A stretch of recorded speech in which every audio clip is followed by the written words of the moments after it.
अस्सलाम वालेकुम, मैं काशिफ हुसैन ते अज दा व्लॉग बड़ा इंटरेस्टिंग होने वाला है। अज तो एक तो इंटरेस्टिंग ये गल सी कि असा जो ना दरबार शरीफ से जाना है, तो दूसरा अस लैके आए हैं वैगनार। ये तुहाडे सामने ये वैगनार बहुत ही खूबसूरत है। ये नंबर ही तुम नोट कर सकते हो वैगनार का। तो वैगनार बहुत प्यारी है, देख सकते हो। लेकिन ये सानू कोई नहीं पवन देता, इस बारों के साले पैसे ही नहीं भरे। इंशाल्लाह जल्दी ही मेरी वैगनार ले लैसूँ। तो ये मेरे दो दोस्त, वाह वाह वाह, आबिद हुसैन ते अपना चाचा रियाज हुसैन, ये दोवें दोस्त साढ़े सहाफ़ी ते बहुत ही नाइस बंदे। ते अज इन्हों का लैसूँ असा इंटरव्यू। अस्सलाम वालेकुम चाचा जी, क्या हाल है? हम लोग मसरूफ हैं, थोड़ी देर बाद आना यार। यार थोड़ी सी बात करनी है। ओए अल्लाह के नाम ते गल कर लो, से इंटरव्यू कर लो फिलहाल। अल्लाह के नाम ते गल कर लो। वो कर लेंगे बाद में। ते चाचे रियाज दी वैगनार आई ऐ मेरा मोटरसाइकिल लैके आ गए ने। ते इंशाल्लाह जल्दी जल्दी असां हुण वैंदे पे नागशाह दरबार। मेरा मोटरसाइकिल लैके आ गए ने, ये तो बन्ना त्रुटा। चलो वेख लेने हैं। आओ, कितनी देर में वैंदे पे हैं? 10 मिनट बाद चलते हैं। बस 10 मिनट तक का वक्फा लेते हैं और उसके बाद चलते हैं हम नागशाह दरबार पे। जी असा पहुँच गए हैं नागशाह दरबार पे। मेरे पे दरबार से सलाम भरन। मेरे नाल है खलील भाई, ते नाल ही सलीम भाई। ते अस वैसों इंशाल्लाह दरबार से सलाम भरन। दरबार के बारे बड़ा सुना है। तो ये बड़े पहुँचे अल्लाह के वली हैं, नागशाह बुखारी, इन्हों की बहुत ही करामात हैं।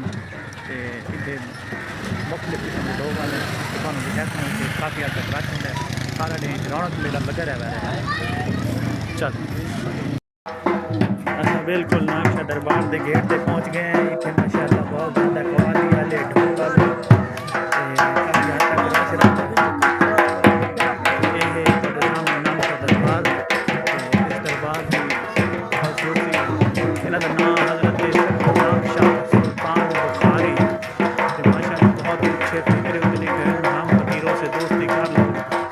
सिखा देंगे बादशाही के, ये तो मुमकिन है तेरे जैसे मसीहा मिल जाएंगे, लेकिन अपने दिल जैसा बीमार कहाँ से लाऊं।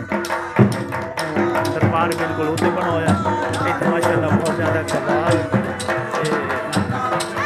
कमाल ही रश होता है। थोड़ी देर तक इंशाल्लाह वाले आगे लेडीज आ गए बगैर परमिशन दे अभी कुछ नहीं बना सकते। जी असा पहुँच गए हैं नागशाह सुल्तान बुखारी। तो अपने अकीदे के मुताबिक असा दुआ मंगी सूरत फातिहा। तो तुहाडे सामने लोग दी आमद जारी है, लोग न्याज़ां दे रहे ने ते खैरातां कर रहे ने। ये तुहाडे सामने दरबार नागशाह सुल्तान बुखारी। हर इंसान अपने अकीदे के मुताबिक इत्थे दुआ मंग रहा है, सूरत फातिहा पढ़ रहा है। तो माशाअल्लाह बहुत ही रूहानियत है। साढ़े पीछे तुस सुनते पे हो सो बहुत ही खूबसूरत कलाम, जे तू रब नू मनाना पहले यार नू मना। बहुत ही कलाम हुण आपां सुन सूं कवाली।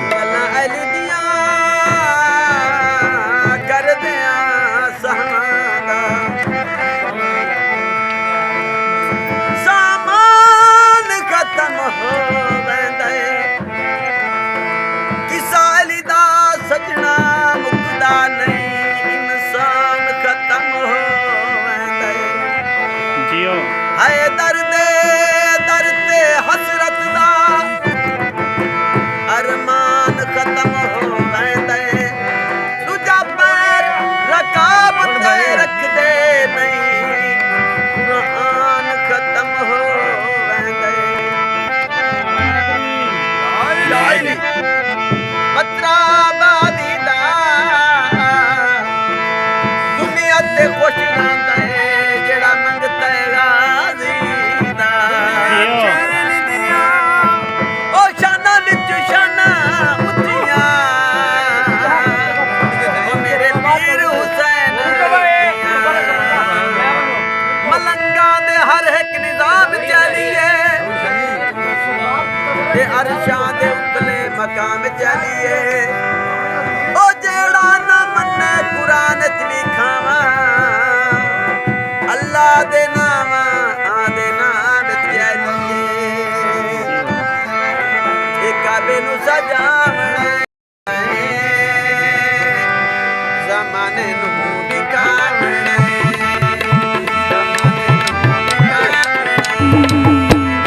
काबे